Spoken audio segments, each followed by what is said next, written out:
could tell us a bit more about yourself, your role, and what's happening at Knox, it would be fantastic. Yeah, no problems. Well, thanks for having me.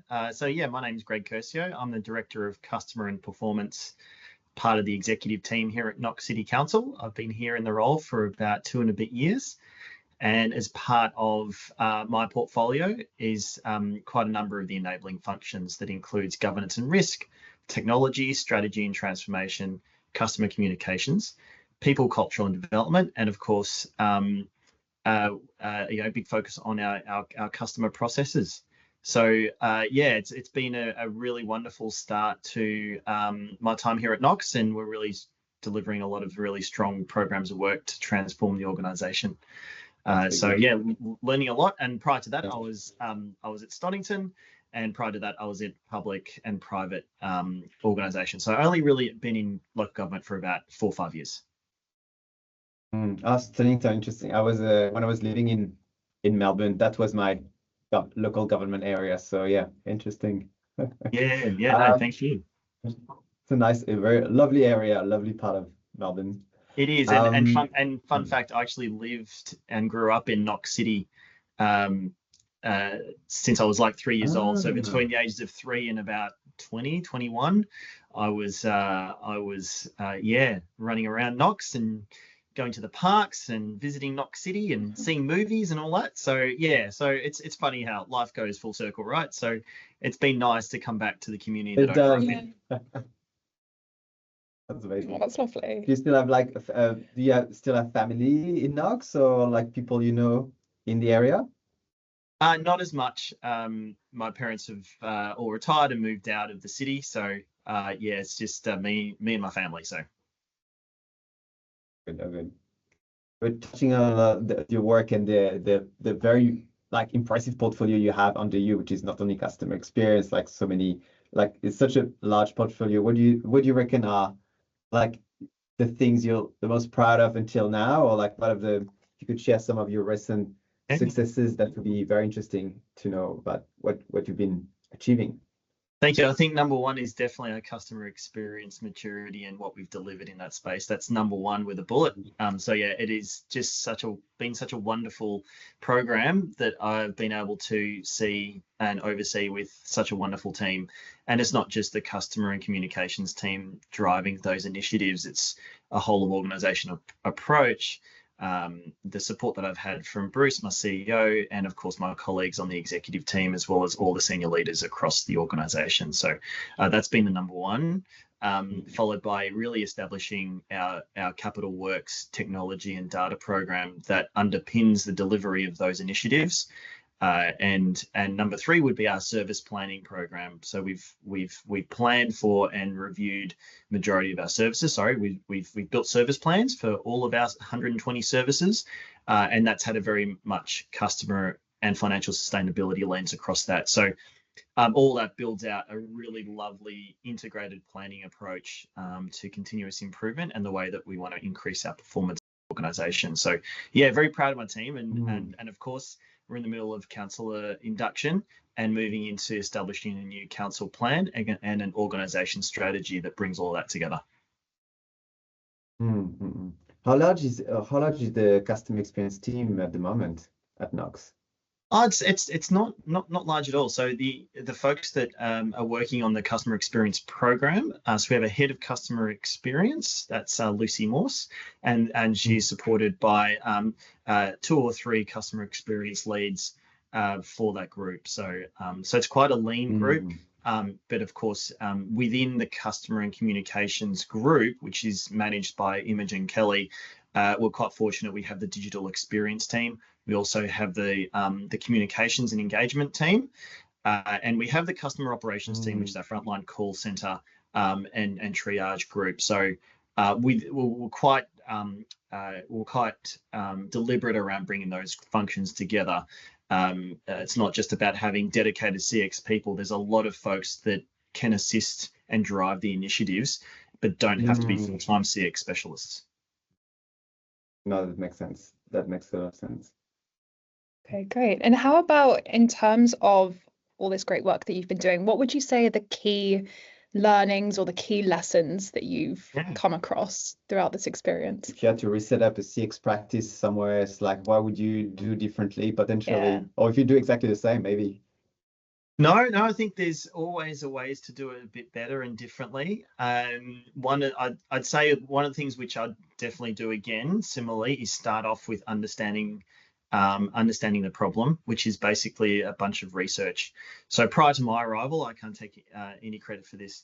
Imogen and the group delivered a research piece, which was the basis for our customer strategy. So we used CSBA to do a bunch of research for us. And that pointed to the specific challenges that Knox has in delivering better customer experiences, and highlighted things that we did well in. So, that actually provided us with a targeted strategy for us, and what was important for us to achieve.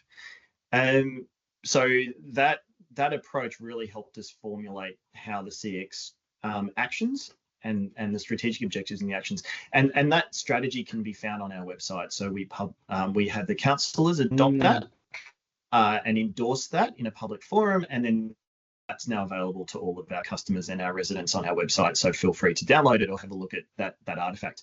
The second kind of thing that we doubled down on was creating it as a program of work, structured governance, PMO type focused, allocated budget, created sponsorship, and really ran with foundations first. So you can see in the practice, we've got 3 kind of years. First year was foundational and insights. Second was delivering the improvements and I guess providing those insights into service planning. And then we're now in the 3rd year now we're starting on the customer journeys, the service design work. We didn't just jump straight into that. Probably one of the things I would do different next time is allocate the budget a lot earlier and phase that out from the start. I think and really being clear about the projects and allocating at least some budget to that over a period of time. So that requires a little bit of maturity in your capital works or capital works program for technology, as well as other parts. And I think having a robust change management capability would be something I would have started a lot earlier. We've got some change specialists that have come in now, but I think the change piece needs to be done a bit earlier with that. But all said and done, I think we're in a pretty good place. No, that's very interesting. Thinking about that change piece and also around the customer journeys, something that we've seen with other councils to be something that's really important is bringing everyone in the organization into the customer experience journey, and especially around a lot of staff who may not be customer facing and maybe don't see their role as being integral to that customer service or that customer experience. How have you tried to, kind of gather all of the stuff to help them understand that, this customer experience is part of everybody's role? What's that look like for you? Yeah, great question. So it's really 2 parts for me. One is defining the customer in terms of the person you're providing a service to. So customers for us are both internally and our external customers. When I say external, people who interact, play and work and live in Knox. But particularly for the enabling functions, it was also equally important that we define that as the customer receiving a service from you. So whether it is a piece of communications you're delivering for someone internally, or a technology advice, or even HR advice and business partnering, everyone has a customer, and a customer is just purely defined as someone who I'm giving my output to that needs to be of good quality. So that was really clear, and that was a reinforcement over and over and over again through that. So it's not just you say it once, you've got to reinforce that. So that's kind of like the first one. And again, the service planning reinforces that. Service planning asks, well, who is your customer? Who is receiving your service? What are the service levels that you need to provide them, and how do you do it, and how do you improve it? And in terms of getting everyone on that same page, I mentioned earlier that our first year around foundational work was very much about training everyone. And we trained all but 9 people of our organization in what it means to be customer focused. And we had we partnered with Monique Richardson, who's terrific in this space and has done a lot of work with us in terms of setting up those foundations, and she delivered the training on our behalf. But also we've now taken that and delivered ongoing learning modules for new arrivals here at Knox, as well as refresher courses every year. What we saw quite quickly was people getting on the same page in relation to, well, what does it mean to serve our customers, and how can I help my own colleagues to be equally better in order for them to serve their customers. So it was again reinforcing that I can help my colleagues and be great at providing great employee experience, so then that they can serve our customers as well. So it was really terrific. And I think the third part to that is we doubled down on getting one of the main customer processes clear, concise, and consistent, and that was managing complaints. So I know that sounds a bit counterintuitive, but we didn't start with customer journeys. We actually started with some pain points, and that might be a Knox thing, that might be a local government thing, but I actually think that pain points around managing complaints more effectively, getting back to customers quickly, was something that came out in our research that was quite poor. So we created a new organisation policy. We got everyone working on the same system. We trained everyone else on that after we did the foundational piece. So that was the first kind of change that we did, and we now have consistency in the way that we deliver our complaints. The next part was, and this is the last part, the next part was, once we did that foundation, we really worked with each of the service areas to define their service standards.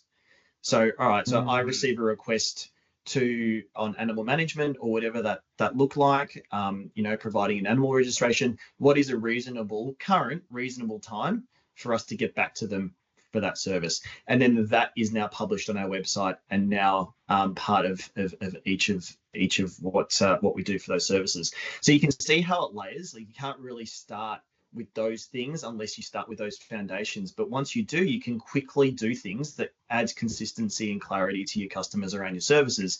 And really, we wanted to fix up a major pain point, and that is complaints. So now people feel a little bit more at ease. They know what customer service is about. They know their kind of role a little bit more. They can deal with complaints, which is probably the more emotional, taxing side of things.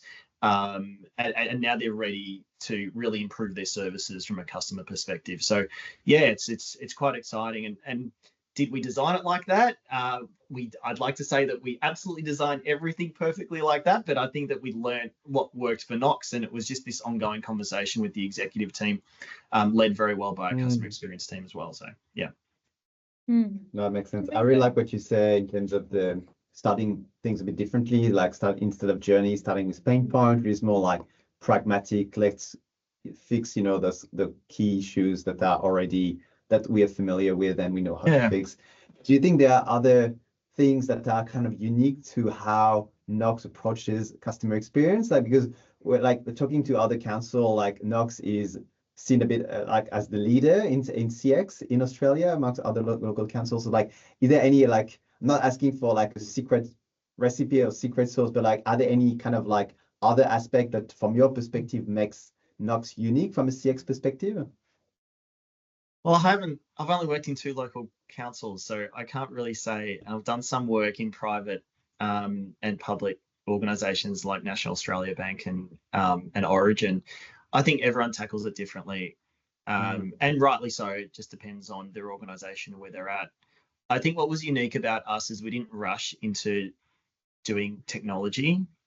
So like buying a CRM or saying we need a CRM and we're going to go out and buy one and it's all going to be fancy and stuff. In actual fact, we've only just gone out to tender, with public tender. We closed that recently for our enterprise resource planning platform, ERP platform, and that's 2 years into our CX journey. So I think there's something in that. I'm not really quite sure exactly what we're going to be specifically doing in the customer space yet, because we're yet to conclude the evaluations. So we're hoping to conclude that early next year. But the more that you do just the basics really, really well, the less you need to rely on heavy technology solutions to plug those gaps.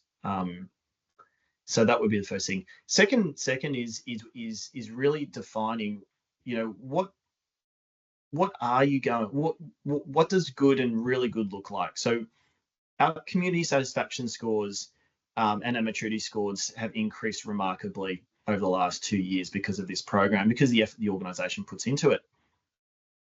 We're now one of the highest rated customer service councils in the Eastern region via our Metropolis survey, I think 7.8. And that bounced from a low of maybe 5.8, I think, or 6 or something like that. Don't quote me, I don't have the figures on me, but it was a good bounce. And so for us, is that okay? Is it okay to stay at 7.8 or 8? I mean, what are we trying to achieve here? You know, if we want to get to 8.2, 8.3, 8.4, that might be 10 times the investment than what we've done previously. But is that going to matter? You know, is that going to give substantially higher returns or higher benefit to the organisation? So you start to have a think about, well, what's really important?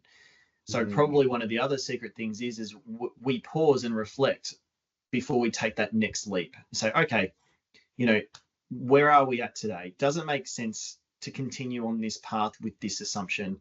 Has our assumption changed? If it has, then is the action still relevant? And it's okay to change the action. It's okay to change the approach. So it's not a linear process. You have to continually evaluate where we are.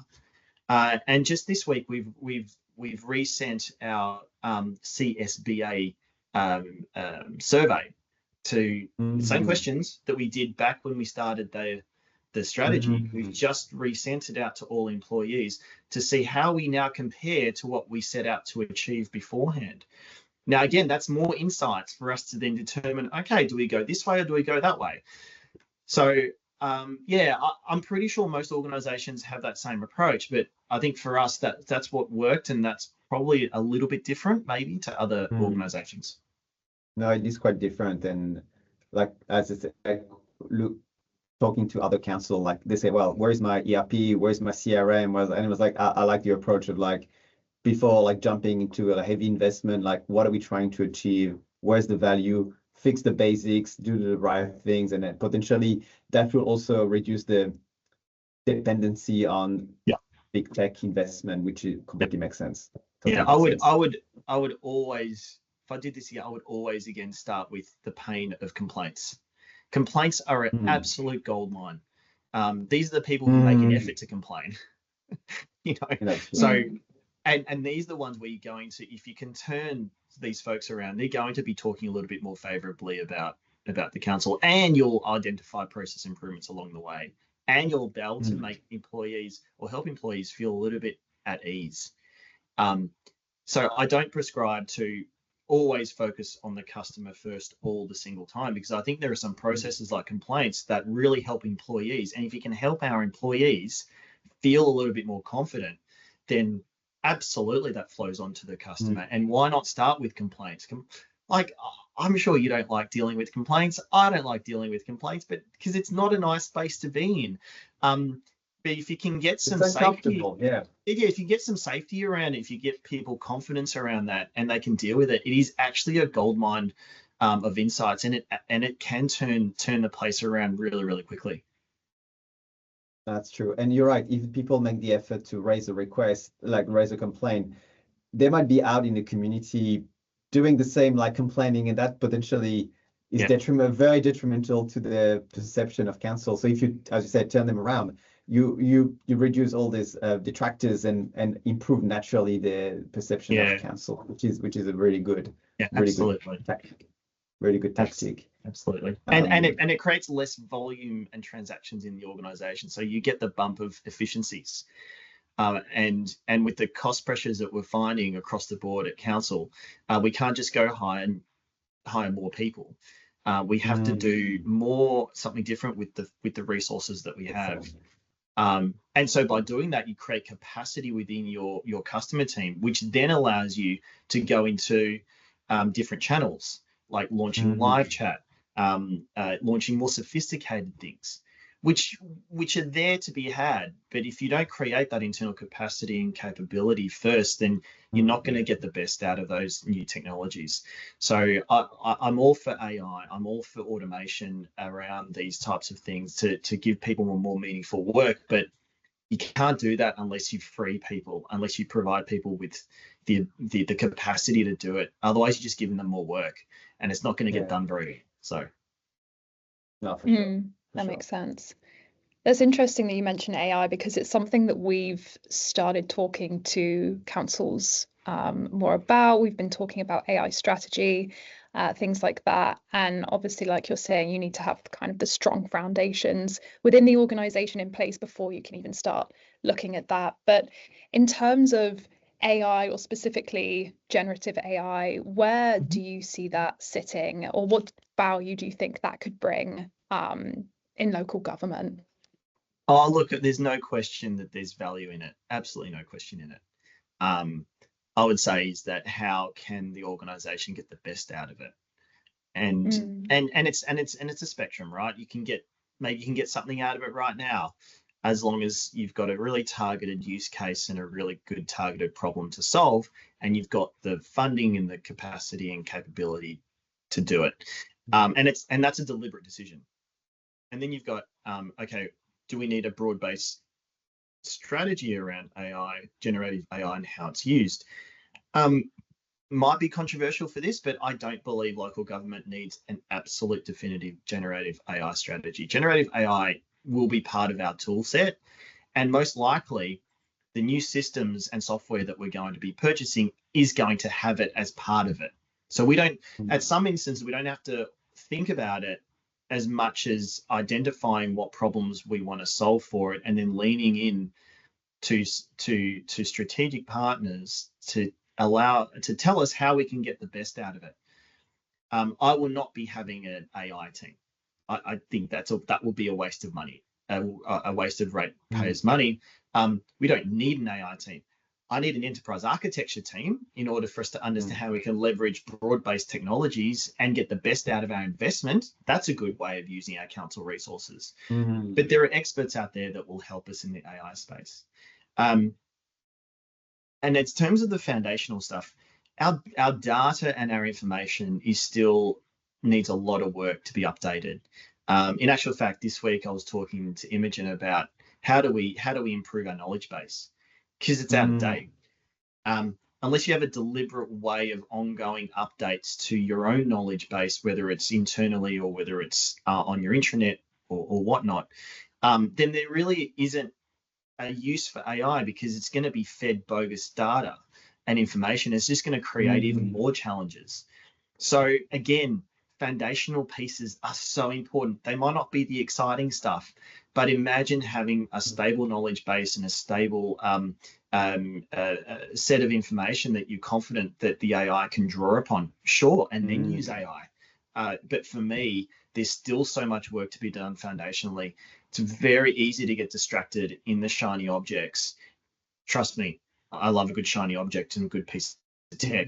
But I've seen a lot of tech, I've seen a lot of tech not land because there are just barriers to that, and those barriers need to be fixed. And that's the most important part of what we're trying to achieve. One of the things that we were cognizant of as well is our intranet 12 months ago, 18 months ago, absolutely sucked. It was so bad. It was very old, and we had a lot of complaints with it. So would you believe, as part of our customer experience strategy, it needed a better intranet for our employees? So we built one. We built one, and we spent a lot of time building out our content and creating content owners across the organization. Now, that intranet is the best intranet I have seen in my 25-year career. And I want to say that it is awesome. I actually posted it on LinkedIn, and I said, look, I know it's just an intranet, but geez, it's so important to have the most up-to-date information. You know, it links with ProMap, our process engine. It links with our knowledge base, which will be updated. It has photos of our employees. It has who does what.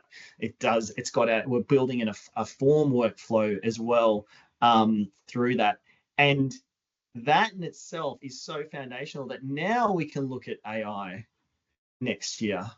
But imagine putting that over a really bad intranet. It's just going to be an awful experience for our employees.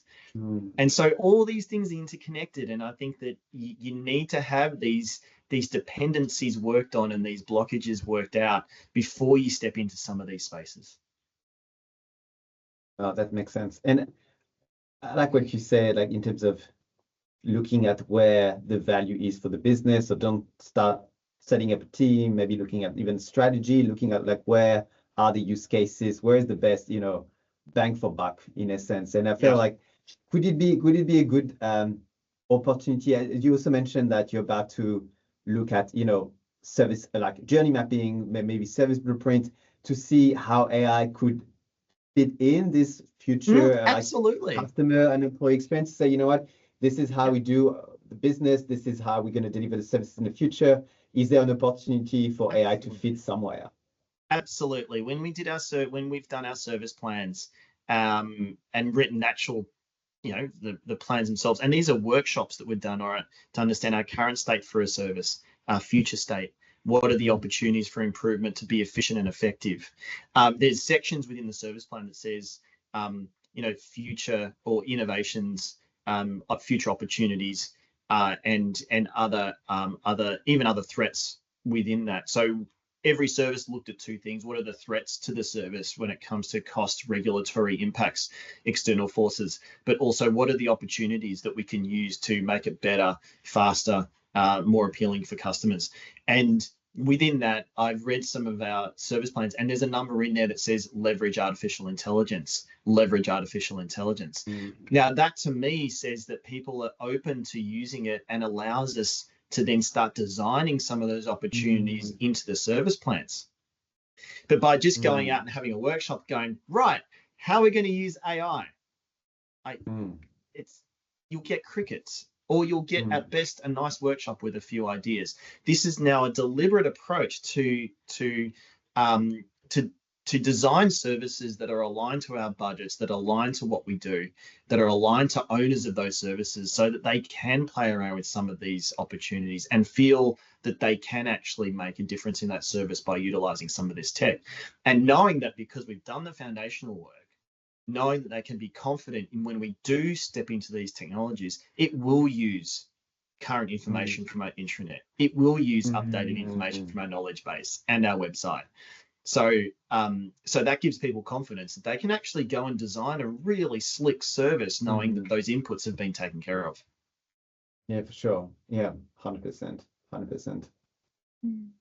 I wanted to ask you, like, looking at the future, now we're talking about AI. What are you looking forward to the most in 2025? Like, what in terms of, you know, work, project, anything, trends or things happening in general? What is what's exciting you? Well, holiday would be good for me and my family, but that's probably something else. I think it's the third year, so it's like we're moving into our final year of the current customer strategy, and I'm really looking forward to the design of our services using the contemporary techniques that we all know and love, and really facing into the main challenge question is, what are we going to do with our customer systems? Now that we've done all this foundational work, it's almost like we now can do a lot of stuff. What are we going to do?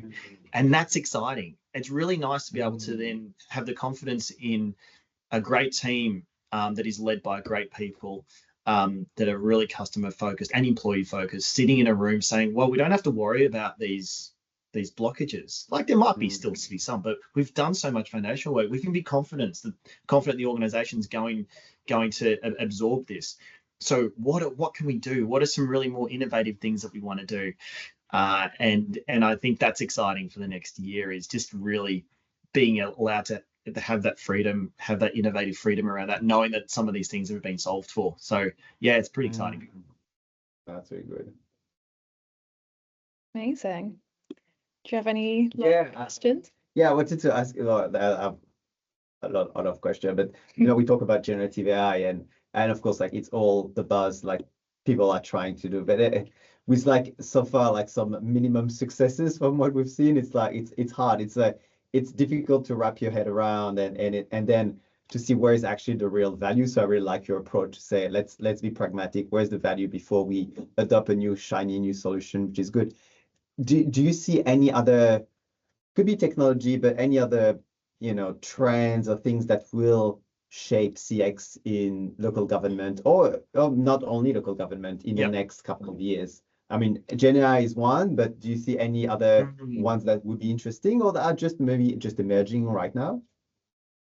That's a great question. One of my personal development opportunities is to continue to look forward. So I always like working internally with the teams and getting stuff done. So this question is probably a little bit harder for me.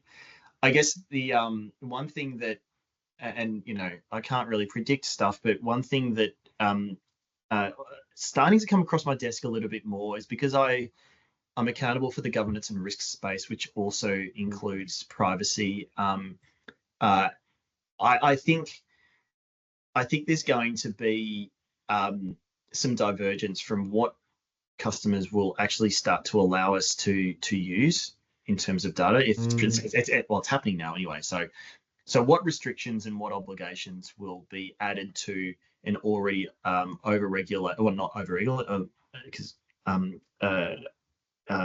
what added restrictions and accountabilities will be put on organizations to regulate the use of data when it comes to speaking with our customers and whatnot. Now, we don't sell products, so we don't have any of that stuff issues when it comes to cross-selling and using confidential information for other purposes other than it's intended. But it's getting quite grey. So when you add in the ability for us to communicate with different platforms, we'll have different data sources that sit throughout the organisation. How do we keep pace with governing that, keeping it safe? And of course, there's always that ongoing threat regarding a cybersecurity incident where data is lost or used for nefarious purposes, and that's the one thing that makes me most nervous. And I think, it's really important that we continue to invest in our strong governance area, our governance team, and really understanding the impacts of privacy and how that will impact how we design services and how we use information. So that's probably the one thing. In terms of technology itself, I'm pretty open-minded about what's happened, but in terms of the next big trends around that, I'm sure there are much smarter people out there that know what's going on, and quite rightly will probably sell me that at some point in time. Probably.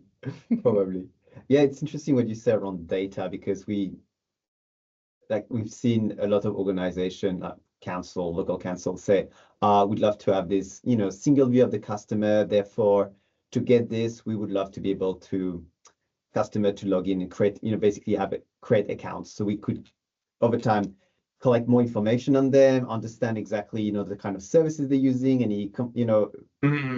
as I was like, it's interesting, but I was like, it kind of like 2-point open question around, ethics, capability to deal with the data. And I felt like, do you think it's more of a risk, or do you think it's more of a potential opportunity? I mean, I can see the benefits, but then the cost and the requirement, the regulation around data becomes so heavy.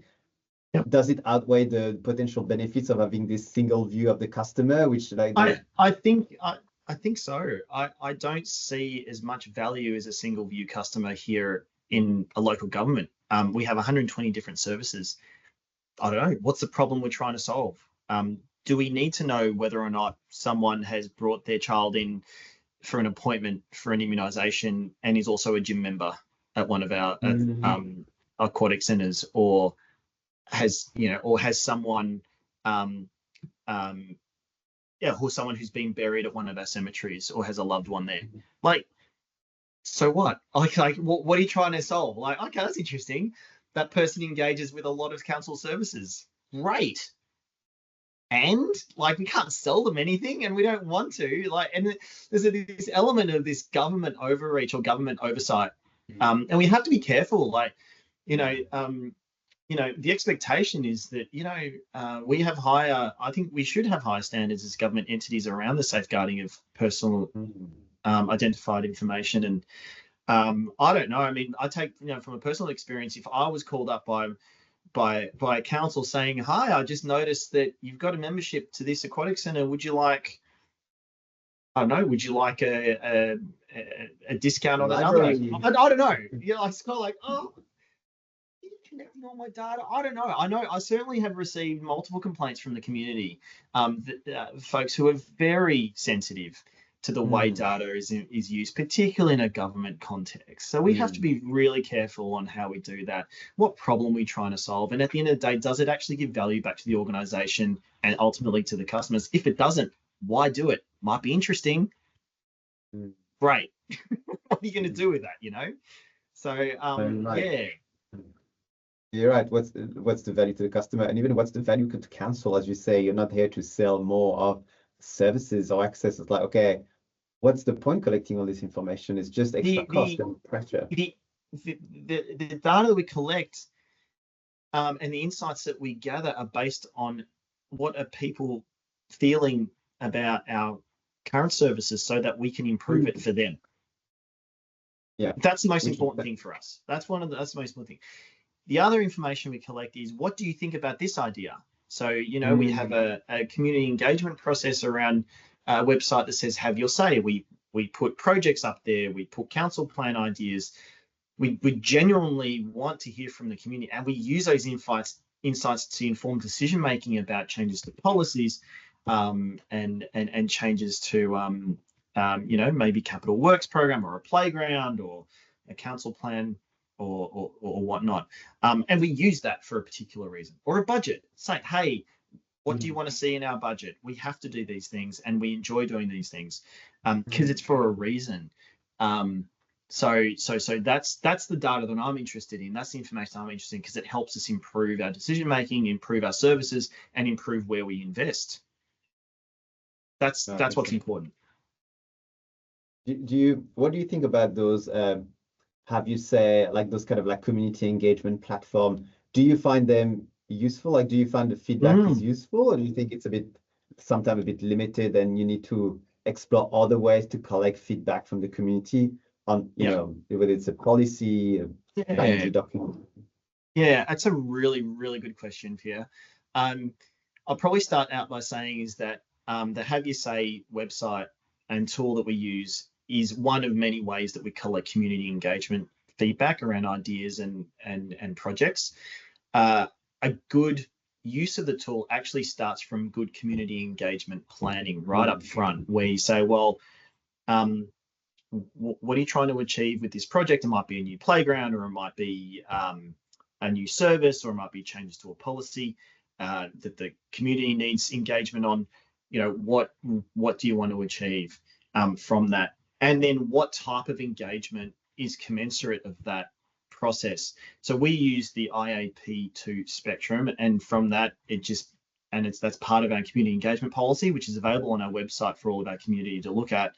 And that is the design of that engagement goes from anywhere to, I'm going to just tell you what we're doing as a courtesy, because it's minor, might not impact you, all the way through to, okay, we've got this area in council, you decide what you want to do with it, and you tell us, and we'll build whatever you want. That's called empower. So I'm using quite plain language, and then there's everything in between, including here's some options, I'm going to consult with you, here's a problem, tell me what your ideas are, and we'll go back and work it out and get back to you, or we'll inform you about what we're doing. As you go further up the spectrum, it takes a lot longer, and the risk around timeframes and costs just increase from that. But sometimes that's needed. I will say that furthest part of the spectrum, which is complete empowerment of the decision, rarely, if not, is used within council. I can't recall an instance, particularly my experience, where we've just gone, okay, here's some land, what do you want to do with it, as an example. I think that's So So the Have You Say website, so going back to your question is, are we happy with that? Well, it depends on how well we've done the community engagement planning process and then how we've then designed it. Probably one of the best examples of using the Have You Say website was during our last budget engagement process, where we listed all of our services. We have 34 main services, each have that service plan, which we talked about earlier. And we asked the community to allocate how important that they think they were and whether or not they, basically what importance that they rate to that and how much we think we needed to invest in that service. And the reason we get that is that the community then tells us on an annual basis or biannual or every second year, I suppose, is what's important to them. And that will feed our priorities for a budget. It doesn't go down to specifically to say, hey, do you want to park here or do you want a new road here or whatever that is? But for us, it's about the strategic wish list from the organization, from the community. And that then feeds into the way that we work our budgets. And we do that before we create our budget. Because we want to be genuine about using the feedback to inform us rather than building a budget, sending it out and saying, oh, here's a budget, let us know what you think. And then they let us know what the community lets, and we're like, oh, sorry, we can't change it.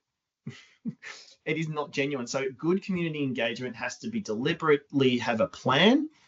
It has to be genuine, and it has to be through channels that get to the community, whether it's pop-ups, web, phone calls, whatever that looks like. So yeah, it's a really long answer to a question, but I wanted to make sure, because it's a really good question, I wanted to make sure that I do it justice. No, that's thanks for taking the time. And yes, it is a complex question, and I think that's something that's constantly evolving, and with the community expectation changing, that's always the answer is always going to vary. But yeah, thanks for taking the time, Greg. And we're almost at time, so I guess maybe no more questions at this stage. But yeah, I just wanted to thank you so much for answering your question, playing the game, and being so honest with us and sharing all the amazing work you're doing at Knox, which is quite impressive. So yeah, it's been a pleasure, really. Yeah. Thank you so much. Thank you so much for your time, Greg. And really pleasure. So thank you so much for the opportunity. We'll send you the podcast and the link so you can also share it and spread the love. Thank you so much. All right, well, give us a call if you need anything Greg. else. Thanks. See you, Poppy. See you. Bye. Bye. Thank you. Bye.